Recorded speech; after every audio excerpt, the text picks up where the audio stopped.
Time for a lesson. Time for a lesson in Geppetto's woodshop, the back half of the garage. So let me slide around here and get myself settled. Welcome to Little Creek Bee Ranch. We're not fancy, but we're real efficient.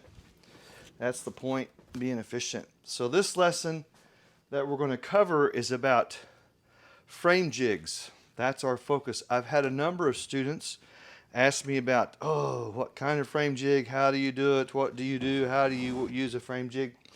So I have a couple examples of what we're going to cover. The jig, remember, is what we're talking about.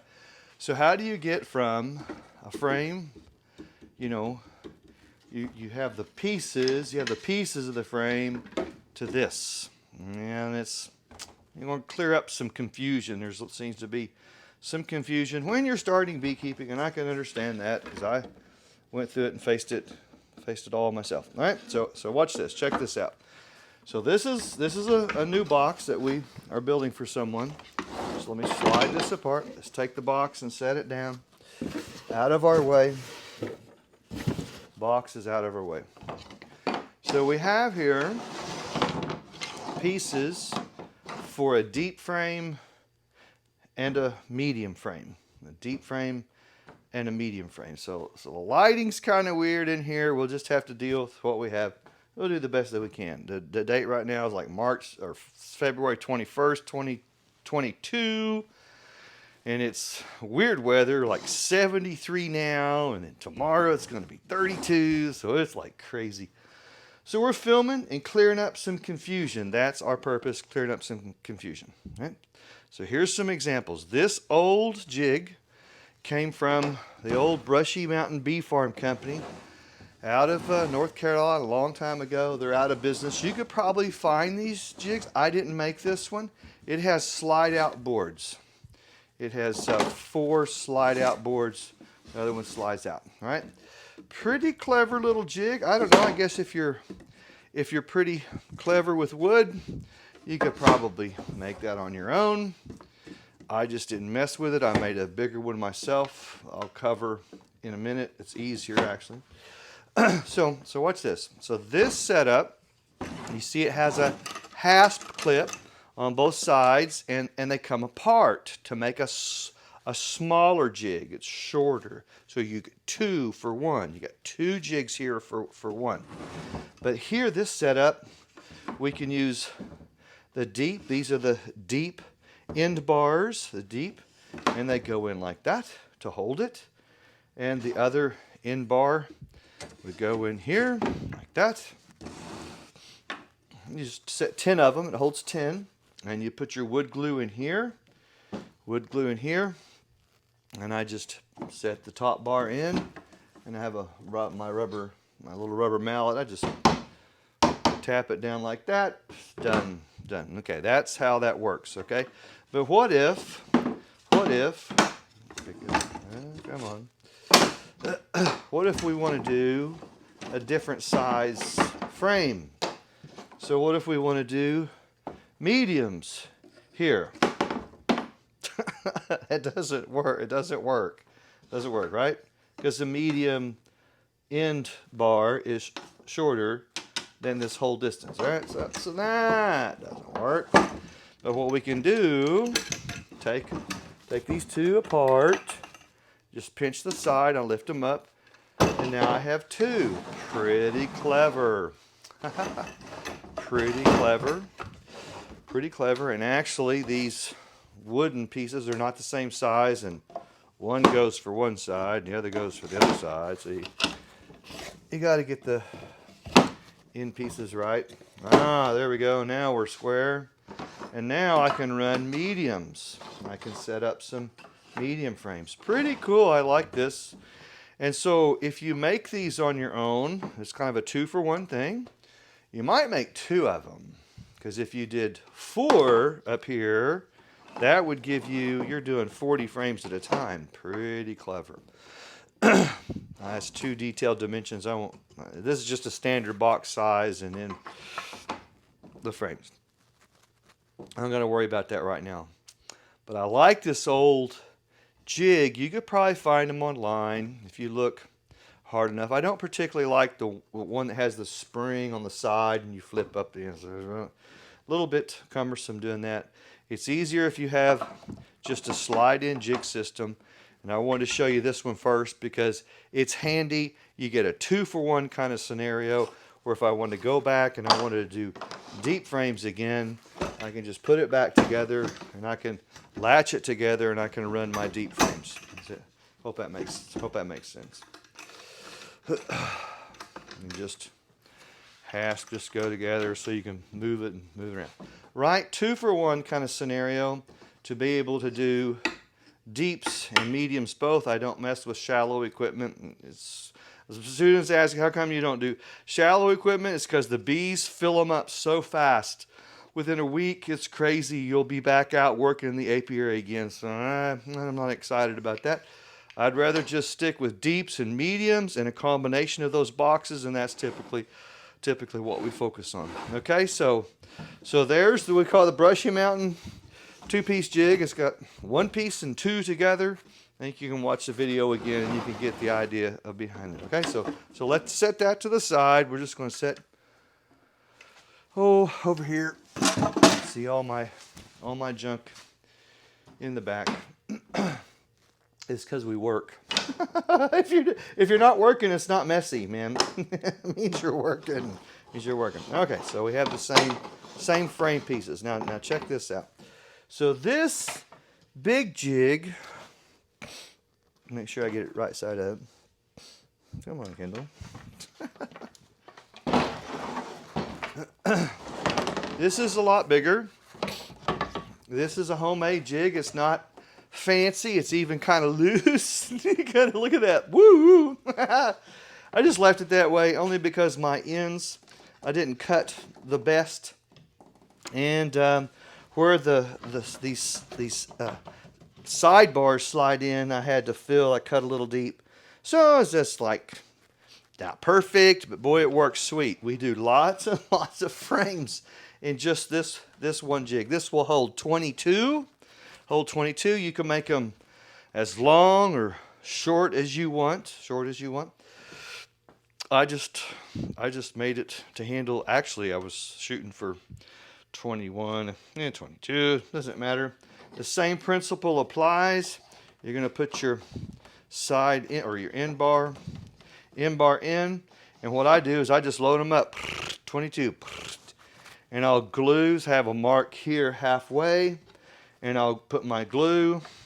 And when you do wood glue, well, I know you can't see the details so well, but when I do wood glue, I roll it really good across the bottom. Right? Okay. And I use, Titebond 3. Titebond 3 wood glue. You see that one? Students ask about that a lot. Don't know why, but wood glue. Titebond 3 wood glue. Whatever, local hardware store. Okay. So once I get them glued, I'll have them all in, and I'll glue them. We made a couple of videos of this. I'm focused on the frame jig today. I don't want to put frames together right now. Glue them, tap in the bars, glue the next ones, tap them in, and then you can staple them. I use a staple. Use a rigid air stapler, inch and 3/4, or inch and a quarter staple, 3/4 crown. That's what I use. All right, get the idea. 22 at a time. Now you can make it bigger, you can make it smaller, and when you're all said and done, these just slide out. Oh, look at that. They just slide right out.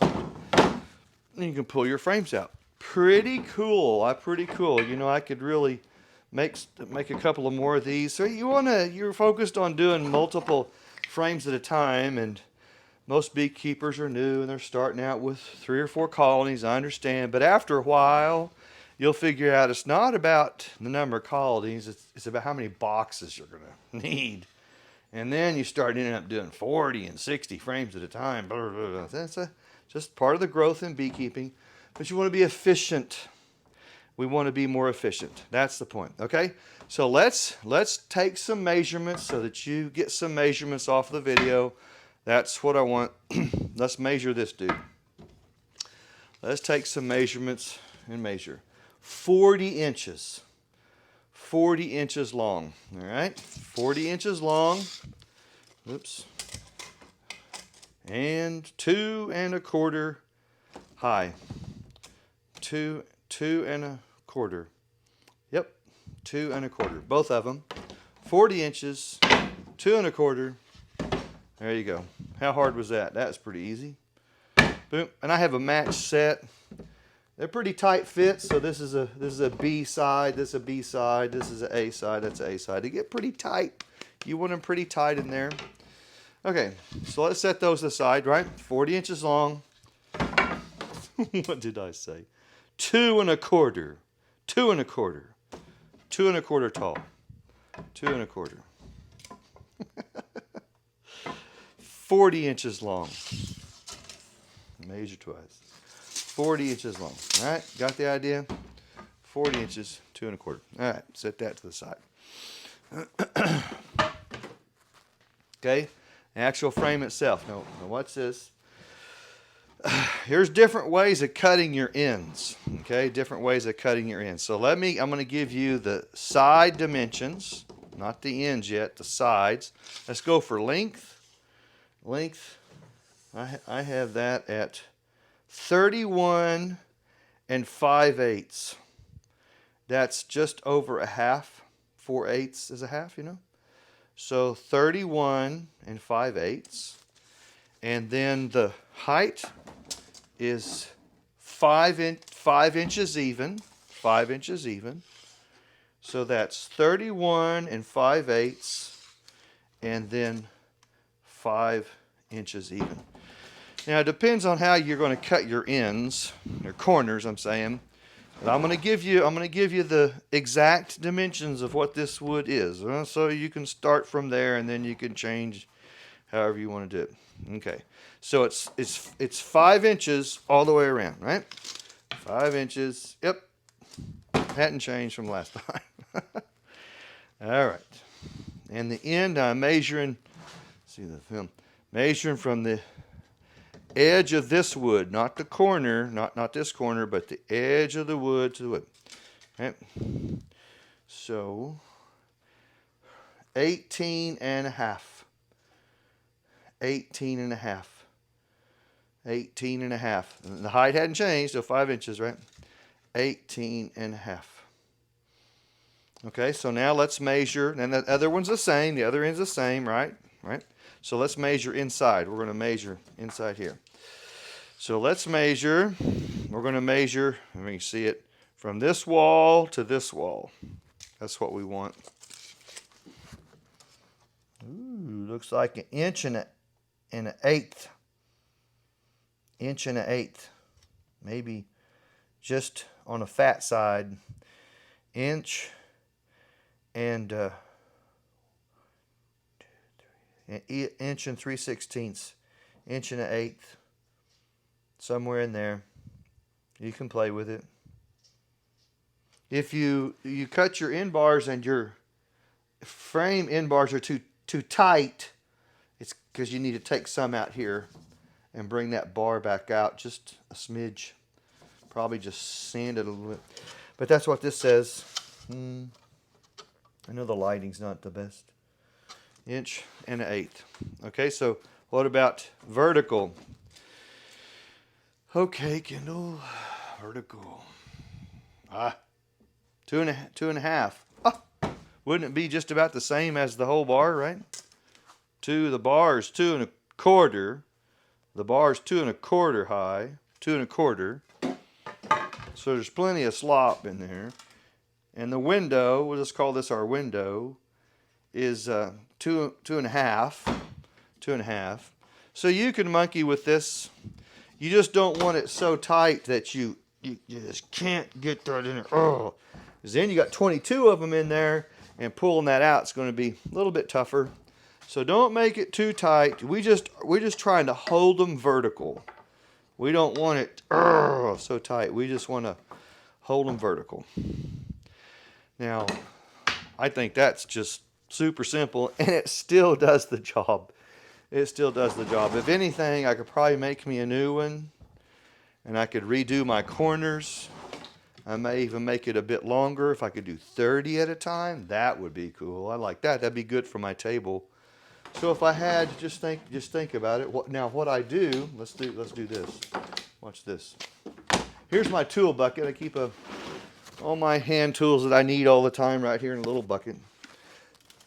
Set that to the side. And I give myself a little bit of room. And then I'll come back up here. And let's see if I can show you. So like if I'm really jamming, you know, like if I'm really getting with the frame program,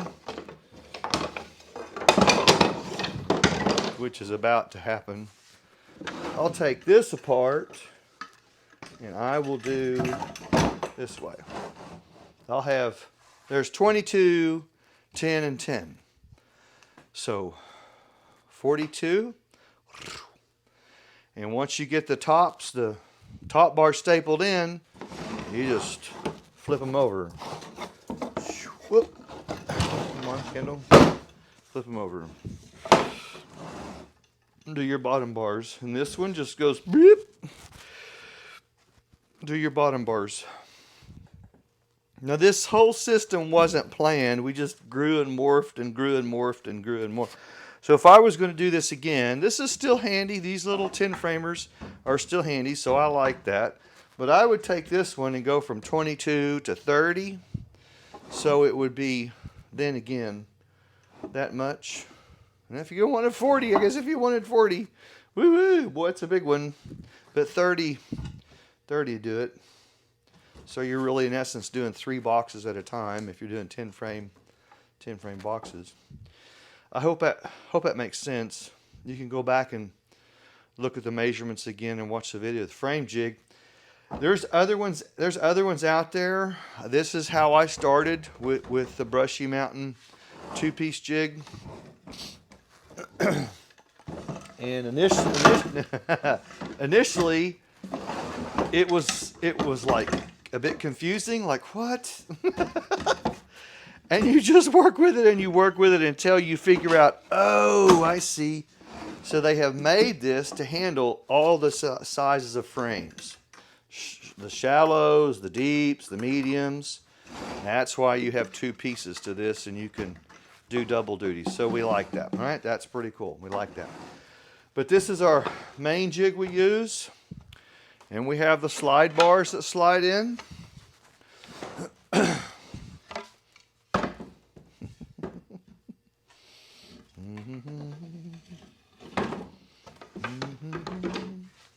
we'll just put it in there. That's it. Off you go. Put them in there. The deeps. See, it's pretty tight. It's all right. Pretty tight. And you'll scooch them up to the very end. Glue and glue. Tap it down. I mean, I'll have all the end bars in. And glue. And tap it in. I'll get all the top bars in. And then come back and the top just gets one staple. One staple. That's all. It's the wood glue that holds it together. So now here comes the curveball that always catches new students off guard. It's the horizontal pin. The horizontal nail or staple or brad, whatever the beekeeper is using. So why is that such a deal? Watch this. So let's say you've been working with some older frames or maybe some of these, whatever, and you're out there and you go to do a bee inspection and you get your frame grips and you pull up and it goes boop. It comes completely off or one off. And you have this top bar with your frame grip in the hand and you go, holy crap. The whole set of wax and the comb and all the honey is still there. It's still down there. It didn't come up with your top bar. Dang.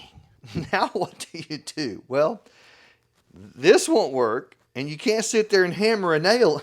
The bees will not let you do that. So you're going to have to get a couple of pair of pliers or vice grips and wiggle this baby up.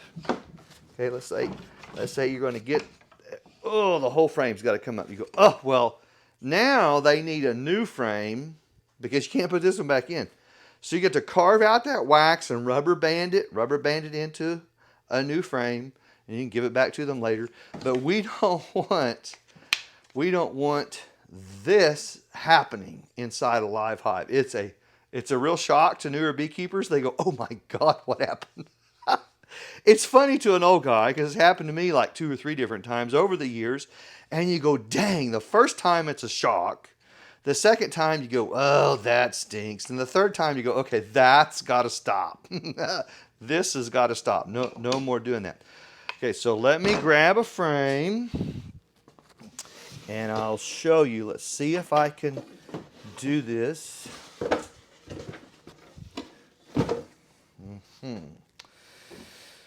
I'm going to do it on the other side. Oh, no. Maybe I'll do it right here. I'll do it right here. Let's try it right here. Let's get this out of the way. I think that's all this stuff. If you're going to be in beekeeping here, it's a labor of love. You're going to have lots of tools. Okay. Now, okay.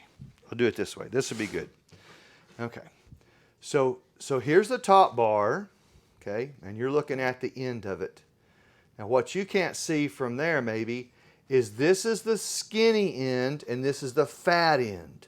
So what do I mean by that? Watch. I'm taking off the cleat. This is called a cleat or a wedge. I'm taking it off temporarily. Take it off. Now this thickness is not like this thickness. This is the skinny side. This is the fat side. I don't know if you can see it in the camera. It's the skinny side and the fat side. So we're looking a long ways down it. Skinny side, fat side. And you go, okay, well, what's the deal with that? Well, here's my skinny side and here's my fat side. When it comes time to put in the horizontal brad or nail, I don't have meat. I don't have enough meat to get to access to do it on the skinny side. So I have to go to the fat side, okay?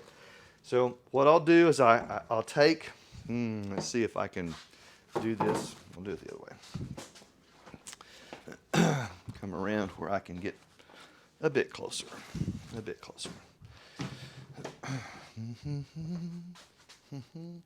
Oh yeah, you can see that. All right, so watch this. So let's see. Here's my skinny side, and here's my fat side. Now I'm going to bring it into you. Can you see that little brad head up there? Right there.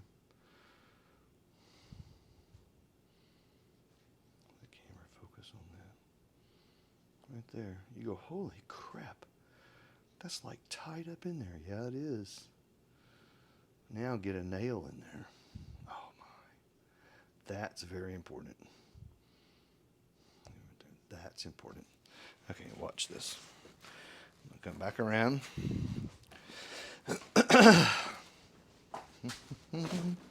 Now this sounds a little weird, but this is what we do. So once these come out, staples in here, but I've got to lock it in with a horizontal brad.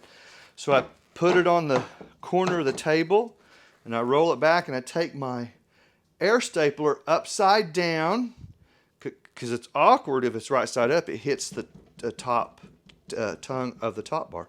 So upside down and I angle it. I get it set and angle it and with my little finger. It initially feels weird, but once you do them, you'll understand why. So I hold the frame flat on the corner, not rocked, but flat.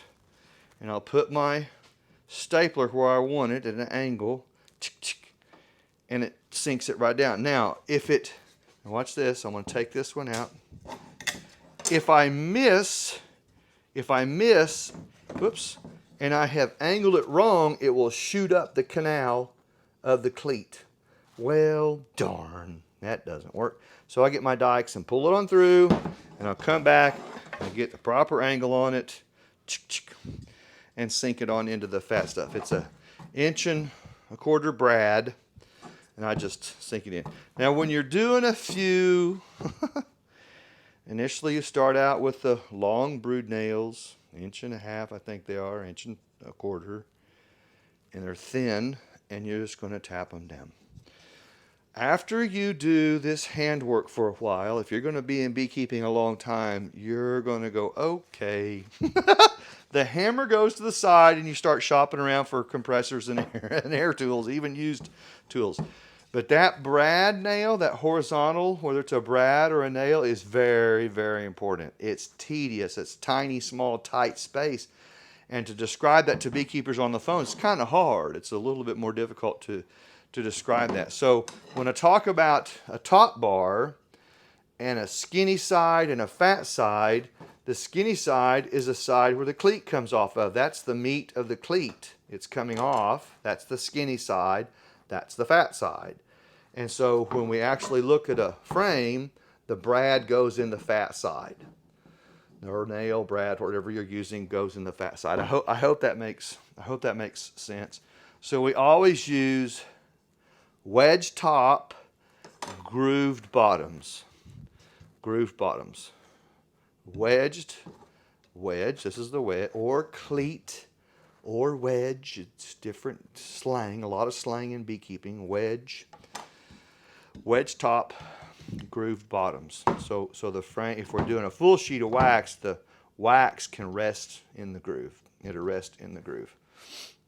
We don't want it falling out, no matter how hard you tighten it in here, unless you use your hot wax fastener tube and seal it in with hot wax. But if it's a full sheet, it just rests in the groove, and you don't have to do the hot wax on it. But if it's half sheet, 3/4 sheet, or a small starter strip, you're going to have to hot seal that in there, or it just falls right out. It's not tight enough to pinch that wax to keep it from falling out. It seems like you could. It typically doesn't work that way. I hope that cleared up some confusion. The jig is pretty straightforward.